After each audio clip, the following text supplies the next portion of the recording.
এজন্য হযরত উলামায়ে কেরামের কাছে আমার অনুরোধ, আপনারা আপনাদের প্রত্যেকের জায়গায়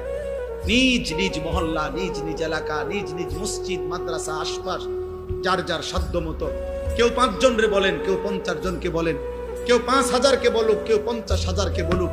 কেউ 5 লক্ষকে বলুক, যার যার সাধ্য মতো আপনারা প্রত্যেকের কাছে